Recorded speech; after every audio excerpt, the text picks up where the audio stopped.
So, hi Karil! So, for today's vlog, samahan niyo akong ikwento kung paano nagsimula ang aming munting negosyo. Kung sakaling napanood mo yung mga vlogs ko before, o kung isa ka sa mga kakilala ko, alam mo na ang trabaho ko before ay production operator sa isang company sa Batangas. At nagkaroon nga ng redundancy sa company na yon, which is mas pinili namin na mabayaran at mawalan ng trabaho kesa ang magstay sa company na yon. To make the long story short, nung mga time na to, ito na nga yung time na nakuha namin yung huling pay namin sa company na yon. At nag-decide nga kami na magnegosyo ng kapatid ko. Nakuha namin yung last pay ng November 28, 2025. November 29, kinabukasan, agad-agad, namili agad kami ng mga gamit para sa negosyo. At ito na nga yung kasalukuyan na nakikita nyo dito sa video. Kasama ko yung boyfriend ko, yung kambal niya, yung kapatid ko. Namili kami ng mga gamit nito. Mga planggana, timba, lutuan, at kung ano-ano pang kailangan na gamit para sa negosyo. At napopost ko rin naman at sa mga kakilala ko, alam nyo naman na ang naging negosyo namin ay manukan. Napopost ko rin naman sa social media account ko yon. Hindi ko lang na-edit yung vlog na to last year kasi sobrang andami kong ginagawa. Pero ngayon, kahit late vlogs to, inedit ko pa rin siya kasi gusto ko na ma-save yung memory. Gusto ko na kapag pinanood ko tong vlog na to, kahit late vlog to, makikita ko siya at maaalala ko lahat ng pagod, lahat ng sakripisyo, lahat ng effort, at lahat ng lesson na natutunan ko sa pagnenegosyong to. Nung mga time na to, sobrang excited ko. Sobrang excited ko kasi ito yung gusto ko, yung magkaroon ng sariling kahit maliit na negosyo. At isa din naman sa dream ko, ang ayoko na mga muhan isa sa mga dream ko yung may pinagkukunan ako ng income na walang amo, na hindi ako sinasahudan. Like ganito nga, negosyo, kasi dito hawak mo yung oras mo, ikaw lang mag-isa, pero syempre lahat ng pagod sa'yo din. Yung hindi mo kailangang gumising ng sobrang aga para pumasok at hindi mo kailangang umuwi ng sobrang gabi na. Yung kahit malate ka, walang magagalit sa yung amo kasi wala kang amo, kasi sarili mo to. Kaya sobrang excited ko nung mga time na to. Kasi yung dating dream ko lang or yung niro-romanticize ko na buhay na walang amo, ito na unti-unti natutupad na siya. At bukal din naman talaga sa loob namin ang magpabayad na lang sa company na yon kesang mag-stay doon. At kahit sobrang excited, at the same time, aaminin ko nung mga time na to na sobrang kinakabahan din talaga ako. Lalo na sa tulad ko na sobrang overthinker. Ang dami kong mga bagay na inaalala nung mga time na to kahit sobrang excited. Nandyan yung mga tanong na what if mag-fail? Pagsisisihan ko ba? Tama ba ang desisyon na ginawa ko na magnegosyo? Tama ba ang negosyo na napili ko para pag-aksaya ng pera na pinagpagura namin sa kumpanya na yun? Tama ba na tumalon agad ako sa pagnenegosyo kahit hindi pa ganun kadami ang kaalaman ko sa pagnenegosyo? Hindi ko ba pagsisisihan to pagka nabigo ako? Ang daming mga tanong na bumabagabag sa isip ko nito. Kaya kahit sobrang excited ko nito,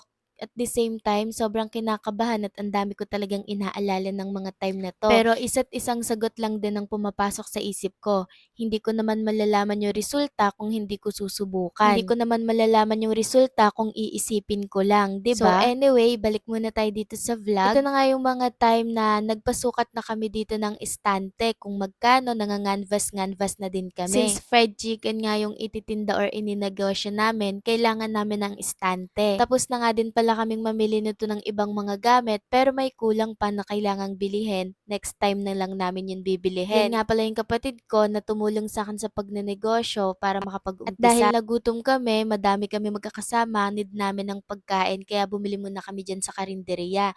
And after nun, and fast forward, kinabukasan na to, November 30, 2025. Ito na nga yung time na nabili na kami ng materyales na gagamitin para sa paggawa ng booth. Kasama ko dito yung kapatid ko pa rin, nakatulong ko sa pagnenegosyo, yung asawa niya, yung kambal ng kapatid ko, yung kaibigan ko, yung boyfriend ko, at yung dalawang gagawa ng booth. Namimili lang naman kami dyan ng mga materyales, panoodin nyo na habang lang. Kinukwentuhan ko nga kayo ng mga side reasons ko pa sa pagnenegosyong to. Ang pagnenegosyo pala talaga ay hindi isang laro o biro. Nag-uumpisa pa lang kami nito, pangalawang araw pa lang ng pag-iintindi sa pagnenegosyo.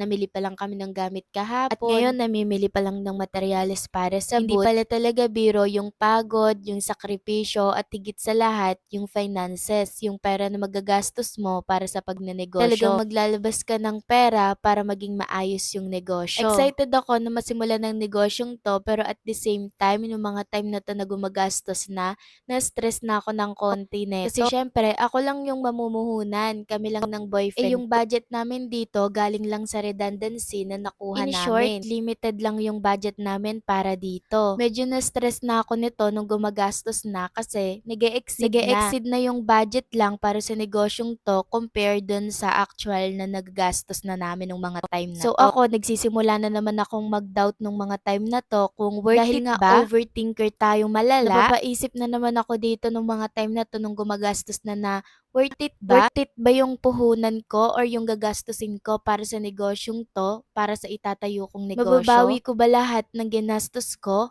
para sa negosyong to? Nandito naman yung pag-aalinlangan na what if hindi ko mabawi, sayang yung pera. Yung totoo, ayoko kasi sanang magnegosyo agad ng malaki yung puhunan na sobra. Kasi natatakot nga ako na baka hindi ko mabawi yung pupuhunanin ko dito. Yung totoo kasi niyan, hindi talaga ito yung sanang negosyo na gusto ko. Gusto ko sana yung home base lang, yung hindi masyadong pagod. Kasi hindi din ako masyadong handa kung sobrang pagod tong negosyo na to. Ang gusto ko sana kasing negosyo ay hindi tong manukan. Kasi hindi ako bihasa sa ganito, hindi kasi ako nagtrabaho sa manukan. Yung mga kanto fried chicken, ganon, hindi ko naranasan magtrabaho sa ganon. So parang hindi ko passion ang magganon-ganon. Ang totoo kasi niyan, may gusto talaga akong negosyo. Ayoko kasi ng gantong sobrang pagod at malaki din yung puhunan talaga na mailalabas. Tapos, hindi ko naman ganun kahilig ang magluto-luto. Bago ko simulan to, nag-consult ako sa boyfriend ko. Ang gusto ko kasi talaga sana muna lang na negosyo ay yung home base nga lang sana muna. Home base na hindi naman ganun kalaki yung malalabas ko na puhunan at hindi din masyadong pagod. At higit sa lahat, gusto ko sana yung hilig ko talaga, yung passion ko, na kapag napagod ako, alam ko na ipagpapatuloy ko kasi gusto ko yun eh. Gusto ko yung ginagawa ko na yun. Which is sana, ang negosyo sana lang muna na gusto ko ay printing services or yung may kinalaman sa pag-e-edit-edit. Mahilig kasi akong mag-edit-edit ng mga kung ano-ano. Nung una, bala ko lang sana na bumili ng printer at saka laptop na magagamit ko nga sana sa pag-e-edit at sa printing services na i-offer ko. Yun talaga yung unang nasa isip ko nung nakuha namin yung last pay. Sa isip ko kasi,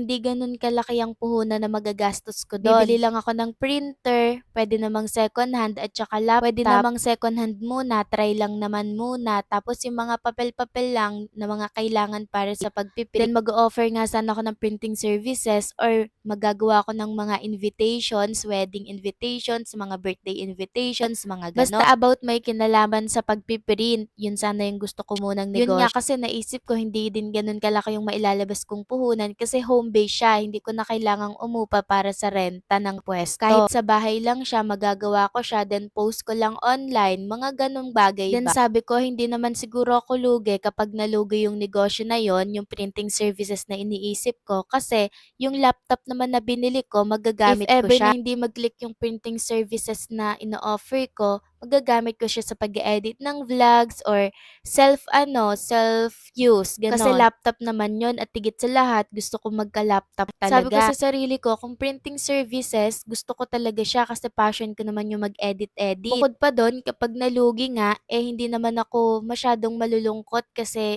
onti lang naman yung puhunan na nailabas ko at bukod sa lahat, magagamit ko pa rin naman yung printer at laptop na yon. Like, katulad ng nagva-vlog naman ako, magagamit ko sa pag-edit, ganon. Kaya lang yung kapatid ko kasi na matagal nang nagtatrabaho sa resbihan or yung mga kanto fried chicken, nag-cheat siya sa akin. Kung gusto ko ba daw na magnegosyo kaming dalawa, puhunanan ko daw, then kaming dalawa daw yung magpapalago. Nung time na to, walang stable na trabaho yung kapatid ko. Sa manukan, wala siyang pasok madalas. Pinapalit lang siya kapag ka may absent. May baby siya na pinapagatas at pinapadiaper. Kaya sabi niya sa akin, kung gusto ko ba daw na magsosyo kami sa negosyo, puhunanan ko, palalaguin daw namin. Kasi nga, lagi daw siyang walang pasok dun sa pinagtatrabahuan niya. Tapos ako noon, napaisip ako noon kung gusto ko ba? Siyempre nung mga time na 'to tinanong ko yung boyfriend ko kung ano, susubok ba natin yung pera para sa negosyong 'to. Sabi niya sa'kin bahala daw akong magdesisyon, nandiyan lang naman daw siya palaging nakasuporta sa'kin. Pero sabi niya pag-isipan ko daw ng mabuti, kasi baka daw medyo malaking pera yung mailabas kasi wala kaming kahit na anong gamit para sa negosyong 'to. Siyempre lahat bago,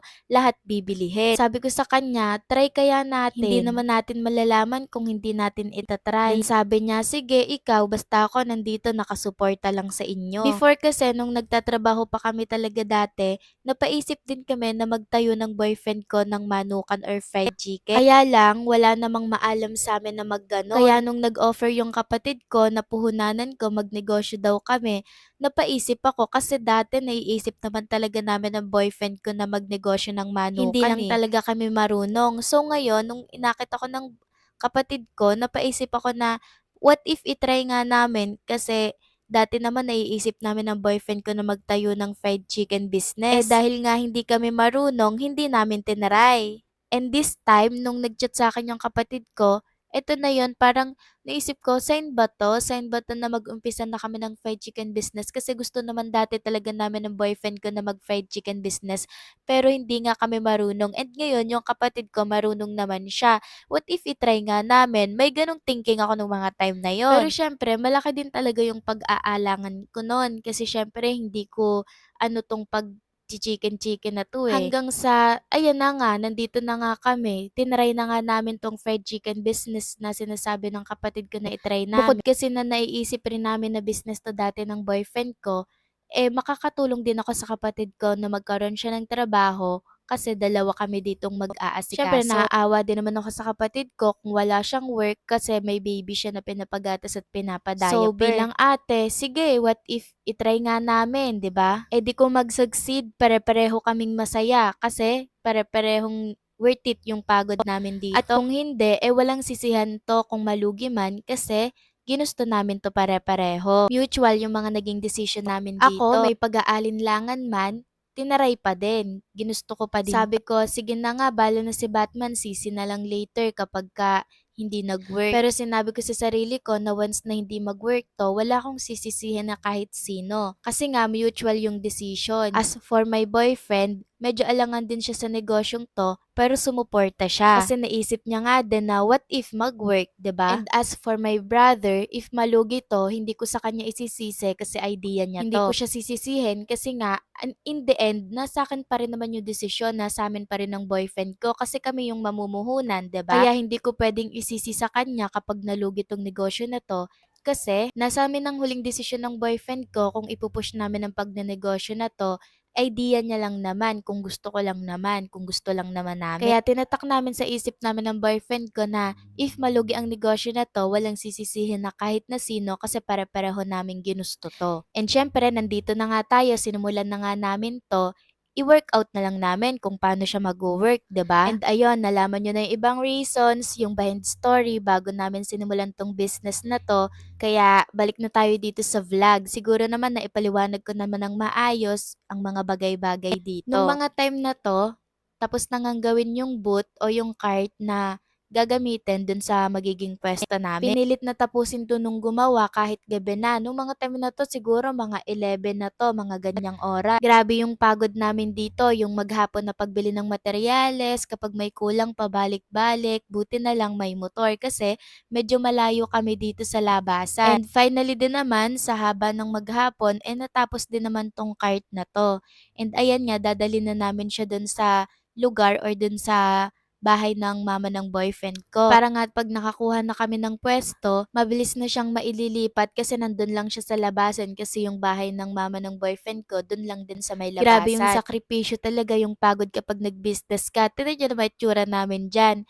Yung cart sinakay sa tricycle paganan, o 'di ba? Sobrang bagal lang nung under ng tricycle kasi nga medyo mabigat yung cart at medyo napalaki pala yung pagpapagawa namin ng cart. Hindi siya yung katulad nung mga nasa resbihan talaga. Kaya dahan-dahan lang yung under ng tricycle kasi para hindi siya malalaglag. At dahil nga wala pa kaming pwesto na nakukuha, nakilagay na lang muna nga kami dito sa lugar or sa bahay ng mama ng boyfriend ko. Pansamantalang dyan muna habang naghahanap kami ng pwesto na mapopwestuhan. Then December 1, 2025, ito na yung time na bumili na ng pintura yung boyfriend ko at yung kapatid ko. Kulay green nga yung naisip namin na ipintura dito para nga masarap siya sa mata. After nilang makabili ng pangpintura, ayan nga, pininturahan na nilang dalawa, nagtulong na sila na tapusin yan kasi gusto rin talaga sana namin na makapag-start na agad this December ng business na to. Kasi nga para din makita na namin kung kikita ba siya.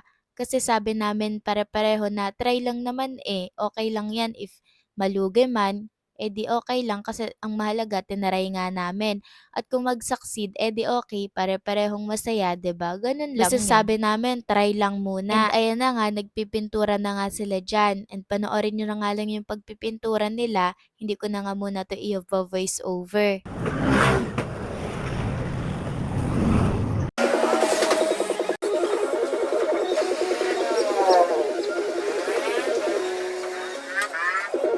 Then December 2 nga, kinabukasan na 'to, wala dito yung mga kapatid ko ngayon para tulungan kami. So yung ibang bagay na kaya namin inasikaso na namin ng boyfriend ko. Ito na nga yung bumili na kami ng bagong tangke, tangke na gagamitin nga yan dun sa puwesto. Pinahabilin nga namin muna yan dun sa bahay ng mama ng boyfriend ko para nga kapagka nagkapuwesto kami malapit na lang yung paglalabas kasi nga 'di ba kita niyo naman nasa tabing kalsada lang yung bahay Then nila. ito Ito na nga yung nakakuha kami ng unang puwesto. Ang puwesto na 'to, eh, dito nga lang sa labas ng bahay ng magulang ng boyfriend okey ko. na, nakausap na namin, eto na sana talaga yung puwesto Maganda namin. sana siya kasi gawa ng tabing kalsada tapos parang sa may medyo pa-crossing na rin siya kasi pa-cross basta may daan dito na Parang pa-cross. kapag lumalabas yung mga tao, parang kitang-kita agad siya, gano'n yung puwesto, maganda talaga Then siya. ayan, inayos na nga ng boyfriend ko kasi may bangbang diyan, tinakloban yung bangbang. Okey na natapos na ng boyfriend ko 'yan na ayusin. Siya lang mag-isa yung nag-ayos niyan, tinulungan ko na nga lang siyang magwalis-walis diyan para mabilis siyang matapos kasi ang init na din nung mga time na 'to. And yung may mataas na lupa nga dito, tinanggal niya, binakbak niya para nga mapantay, maganda siyang Then yung tingnan. lupa nga na nakuha namin diyan sa puwesto na 'yan ay dinala namin sa'min pang-garden. Kasi nung mga time na 'to, nagga-garden din talaga ako. Gano'n yung space niya, sakto lang siya para sa isang booth. Then nung time na 'to, dumating na nga din pala yung mga parcel na inorder ko sa Mga ibang TikTok. gamit pa nga 'to na gagamitin din dun sa business na hindi na namin binili sa labas kasi mas mura online. Ang dami nitong parcel na 'to, Nasa grabe. 20 pieces yata 'to or mahigit pa. Kaya nga sabi ko nga sa inyo, bago kasi yung business kaya madami talagang kailangang At the bilhin. same day, December 2, pumunta nga kami ng palengke para manganvas kung saan ba puwedeng makabili ng mga manok na mababa lang yung presyo. Sa palengke kami nagtanong kasi wala kaming ibang alam na katayan or yung pagkukunan talaga ng mga Nagtingin na manok. din kami online pero mahirap Then makakita. habang naghahanap kami online, ilang araw December yon, 5 dumating na nga yung tarpaulin namin dito para sa business namin. sobrang saya ko nung time na 'to kasi parang unti-unting nakukulayan na or natutupad na 'tong business na 'to and ayan nga yung pangalan, Siblings Fried Chicken kasi nga dalawa kami nung kapatid ko dito na may idea so ginawa na lang namin siya na Siblings Fried Pero Chicken. Behind the Siblings Fried Chicken, hindi lang naman kaming dalawa yung nandito, andito yung asawa ng kapatid ko at siyempre yung supportive ko na boyfriend na kahit ano namang gusto ko or gusto kong gawin ay nandiyan lang nakasuporta palagi sa na alam akin. ko na once na madapa ako, tutulungan akong tumayo. Kaya kahit minsan nakakatakot sumubok, sinusubukan pa rin kasi alam mo may taong naniniwala at may taong nandiyan na palaging nakasuporta sa'yo at handa kang saluhin sa mga oras na hindi mo na Sa mga kaya. may boyfriend dyan or naghahanap ng magiging boyfriend, makahanap din sana kayo ng ganitong uri ng pagmamahal kung saan Kumbaga parang kung sa ilog kalmado lang ang daloy ng tubig sa ilog. payapa, tahimik, masaya at Ang ligtas. lalim natin 'no, o basta yun na yun, intindihin niyo na lang. Kinabukasan, December 6, eto na yung nilipat na nga 'tong cart dito sa puwesto na nakita namin. Pangatlong puwesto 'to sa lahat ng puwesto na tiningnan namin na dito na nga kami nagpasya na dito na nga namin 'to ipuwesto. Maliit yung puwesto tapos parang hindi kasya 'tong cart kasi medyo napalaki nga ng konti 'tong napagawa namin Yung na cart. pangalawa naman na puwesto na dun sana sa labas ng bahay ng magulang ng boyfriend ko, eh hindi nga nagkaari. Basta hindi ko na masyadong ikukuwento yung details pero hindi nga nagkaintindihan dun sa Hindi pag-uusap. kasi yung magulang ng boyfriend ko yung may-ari nung tapat na yon, yung mismong may bahay, compound kasi yung dun sa bahay ng magulang ng boyfriend Eh, ko. medyo Nagkaroon ng problema kaya naghanap kami ng panibago pang pwesto and dito na nga yung At nung nakita namin. naipwesto na nga yung cart, eh kinuha na nga namin dun sa bahay namin or sa apartment namin ng boyfriend ko yung mga gamit na kailangang dalahin dun sa cart or dun sa Kaya pwesto. kita nyo naman na sobrang busy namin ng mga time na 'to, wala talaga akong time para mag-edit kaya ngayon ko lang talaga na-edit 'to. Minotor lang namin yung mga gamit kasi nga medyo malayo kami dun sa labasan. And fast forward, andito na nga ulit kami sa pwesto, inayos lang yung mga konting gamit and then ayan na siya. Inilagay lang yung mga kinuha namin dun sa apartment. December 7, kinabukasan, wala pa kaming supplier ng manok kaya nagpasya kami na gumising ng maaga, ng madaling Para araw, nga mag-abang nung mga truck na nagbababa ng manok sa palengke para magkaroon kami ng ahente ng kaso lang manok. wala kaming nakita. Ang hirap magkaroon ng ahente ng manok lalo kapagka bata ka lang tapos bago ka lang sa business na Kaya 'to. para hindi masayang yung pagising namin ng maaga, bumili na lang din kami ng mga rekado dito sa palengke. Dito 'to sa labas para mas mura. Mga bawang, sibuyas, sile, luya, mga gano'n. Nag-ikot-ikot kami, nagtingin kami kung saan yung mas may mura na nagtitinda. Iba-iba kasi sila ng pwesto, bawat pwesto iba-iba yung presyo kaya nag-ikot muna kami. And nung nakakita na kami ng mas mababa yung presyo, do'n na nga kami nagpasya na bumili. And ayan na nga, namili na kami diyan ng mga kailangan na rekado namin.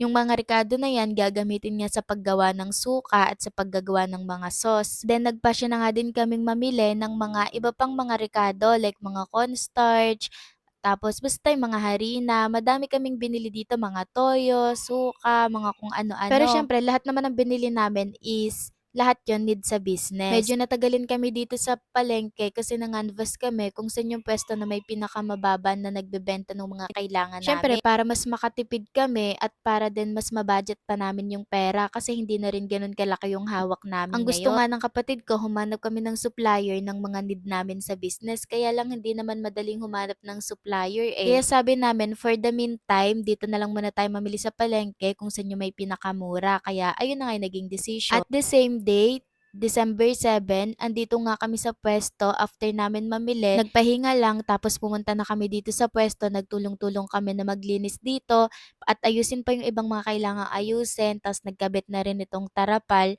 para nga hindi mabasa kapag And naghaharina. ayan nga, yung asawa ng boyfriend ko, ako, yung boyfriend ko, at saka yung kapatid ko, kami yung magkakatulong halos dito palagi sa And pwesto. sobrang thankful ko din naman dito sa asawa ng kapatid ko and hands-on din naman talaga siya sa pag-aasikaso dito sa business namin. Sobrang maulan nung araw na to kasi December pero go lang. After namin na makapaglinis sa pwesto, pagka-uwi dito yung nag-try na kaming Siyempre, mag-sauce. Kapatid ko yung bahala diyan kasi siya yung nakakaalam sa mga ganyan. Tuturuan pa lang niya din kaya kami. lang hindi naman din ganun kabihasa yung kapatid ko. Kaya niya pero hindi naman ganun kabihasa kaya trial and error din talaga yung naging sauce namin. May pagda-doubt ako sa negosyong to pero nung ginagawa na namin, nagugustuhan ko na rin naman siya. Then kinabukasan, December 8, nakapimili na nga kami dito ng manok at iba pang kailangan namin para sa business. Minadali na din talaga namin kasi gusto na rin namin na makapag-umpisa para nga makita na namin kahit papano kung okay ba yung luto namin, yung sauce ba okay ba siya, yung business ba may bibili ba, yung ganun. Basta gusto na naming matry siya kaagad-agad. Kasi nga syempre bago kami sa anong to eh, sa larangan to eh, bago kami dito eh. Kaya gusto na namin na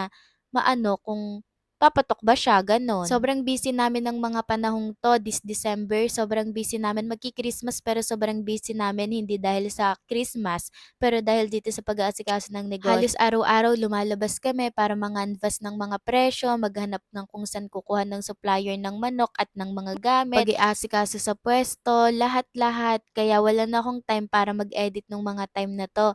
Buti na nga lang yung boyfriend ko, alam niyo na yung boyfriend ko na supportive, palaging nandyan. Kasi nung mga time na 'to, hindi na pumasok sa isip ko na mag-video-video. Buti na nga lang yung boyfriend ko, palaging nandyan, nagvi-video. Kaya naman, hindi niyo siya makikita diyan sa video na yan madalas kasi nga, siya yung nagvi-video sa'min sa mga ginagawa para ma-documents 'tong mga pangyayaring Kasi 'to. alam niya din naman na gusto ko na ma-document 'to, lahat ng sakripisyo, pagod, effort. Alam niya na kahit late ko 'to mai-edit, alam niya na gusto ko naka-document 'tong mga 'to. Then kinabukasan, December 9, ito na nga yung nag-start na kaming magtinda. Nagpa-print ako dito ng presyo nung mga ibebenta namin. Ito na nga yung pinaka-starting day namin and ayan na nga yung puwesto namin and ayan na nga yung mga tininda namin. Sobrang saya, sobrang excited kasi finally, 'di ba, yung isang linggo halos, almost 1 week or ilang weeks na pinaghirapan namin, ito na siya, nakatayo na. Ang kailangan na lang namin asikasuhin kung paano ba palalaguin 'to, kung mapapalago ba namin, 'di ba? At this time, yung kapatid ko pa lang yung nagluluto diyan, hindi ko pa alam kung paano magluto ng mga ganyan kasi sila yung nagtrabaho sa manukan,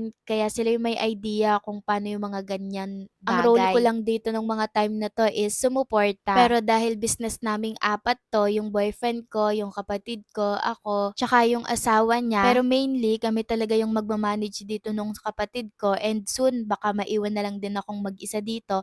So need ko din matutunan lahat 'yan and pag-aaralan ko din naman lahat 'yan. Hindi ko man passion 'to yung mga pagluluto na ganito kasi ang dami pang kailangan bago ka makapag-umpisa. Hindi man ito yung sana gusto ko na business pero andito na 'to kaya paninindigan ko na 'to. Lahat naman ng bagay natututunan kapagka ginusto mong matutunan, 'di ba? And ako mabilis naman akong matuto talaga, hindi sa pagmamayabang, pero mabilis naman akong matuto kapag tinuruan naman ako talaga ng maayos. And in fairness naman dito sa luto ng kapatid ko, ang ganda niyang mag-fried chicken, parang fried chicken ng Jollibee. So parang dito, yung doubt ko sa business na to, lahat ng doubt ko sa business na to, medyo unti-unti na parang medyo nawawala kasi dahil may mga bumili nung first day. Tapos tinikman ko yung manok, masarap naman siya talaga. Kahit aaminin ko na medyo konti, kailangan pa naming i-enhance yung sauce kasi medyo failed kami ng konti dito sa sauce. Pero yung chicken, the best naman siya and yung mga bumili, sinasabi din naman nila na masarap yung chicken. Pero kahit hindi perfect ang naging unang subok namin sa negosyong to, masaya pa rin ako kasi syempre gano'n naman talaga, wala namang perfect sa mundong 'to, 'di ba? Tsaka nag-start pa lang naman kami, yun yung sinasabi ko na lang sa isip ko nung mga time na 'to and soon sana mas mapaayos pa namin yung fried chicken namin, yung sauce. And sa lahat naman po ng bumili nung first day, maraming maraming salamat po. Hindi man gano'n kalaki yung kinita namin ng first day, sabi nga nila first day lang daw yon.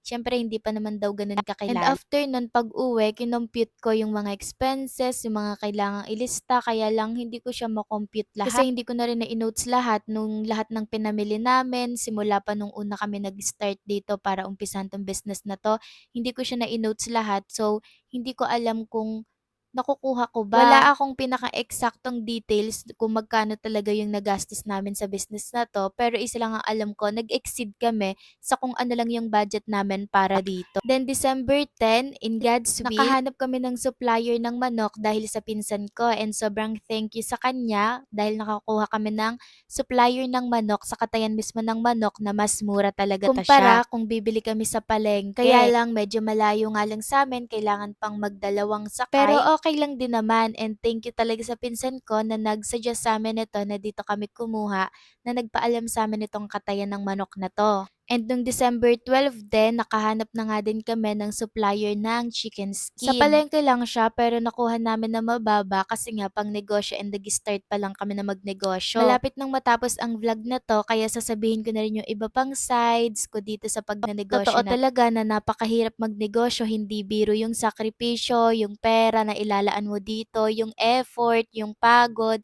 lahat sa'yo lalo kapag nag-uumpisa ka pa lang. Dapat kapag magnenegosyo ka, stable ka. Physically, financially, and lalong-lalo na emotionally. Kasi sobrang nakakapagod and sobrang nakaka-stress siya. Pero nung ginagawa ko naman na siya, nag-enjoy naman na ako. Kaya kahit may mga days na sobrang nakakapagod, nakakatuwa pa din kasi na-enjoy ko naman na siya ngayon. Kahit na-enjoy mo na siya, dapat alam mo din kung kailan ka mag-let go. Kasi kung para sa'yo.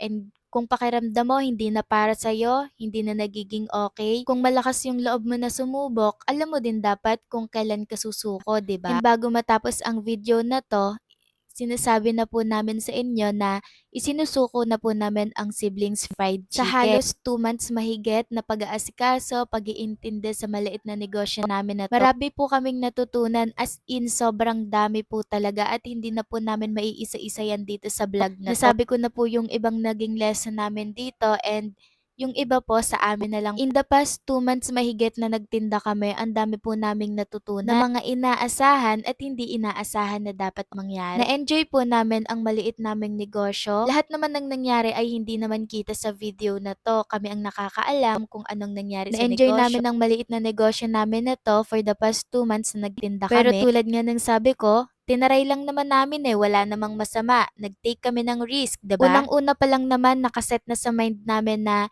if hindi 'to mag-click, dapat alam namin kung kailan namin dapat na i-let go And na 'to. sasabihin Namin sa inyo na hindi naman siya gano'n sobrang nalugi. Kasi may mga naging suking customer na din kami na bumibili. Kaya lang in the past 2 months na nagtinda kami, hindi rin kasi siya nagbibigay ng gano'n na income Hindi sa ako amin. Nag-e-expect ng malaking kita kasi bago pa lang ang negosyo na 'to, halos 2 months Pero pa lang. Sana kahit pambili ng ingredients at nakakapagtabi ng konti-konti ay okay Kaya lang na. kasi ang mamahal ng ingredients, tapos parang yung kinikita or yung mga benta is panapal lang sa ingredients, wala kaming So nasa-save. Ako, pinagnilay-nilayan ko in the past 2 months and ganun pa rin yung takbo niya. So parang para sa akin, need ko nang parang i-let hindi na go. worth it yung sobrang effort, sobrang pagod plus expenses equals benta na panapal lang para sa ingredients na wala kang nasi-save kahit naman lang magkano, 'di ba? So ayun yung naging sign ko this Feb na kapag hindi nag-improve yung that is a Benta? sign to time to let go na this business. Then marami nagsasabi na itry pa daw namin kasi masarap naman daw yung chicken. Kaya lang kasi nagkaroon ng opportunity na tong boyfriend ko sa katapusan ng February. Aalis na, magpapamanila na siya sa Manila na magtatrabaho. So wala akong makakatulong sa Yung umaga. dati Kung pagod, baka matriple. Walang motor, walang service, malayo dito sa amin. So wala yung boyfriend ko, hindi mahihiram yung motor nila sa kanila,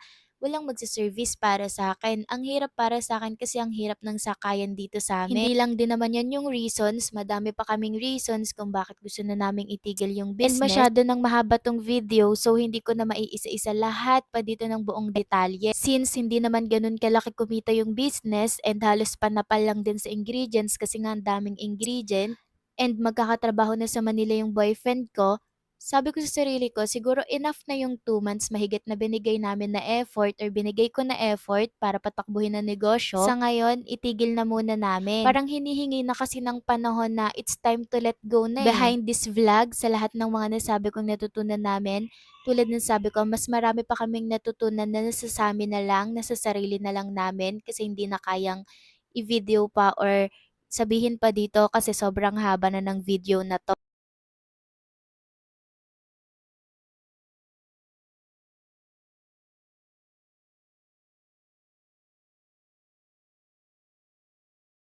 Akala ko nga nung una sobrang malulungkot ako kasi ititigil na namin 'to, pero yung nararamdaman ko ngayon honestly sakto lang naman. May panghihinayang man, siguro katiting na katiting na katiting lang. Kung tatanungin niyo ako kung may pagsisisi ba, honestly po, wala Kasi po. in the past 2 months na nangyari, tulad ng sabi ko, ang dami po naming natutunan sa naging desisyon namin na 'to.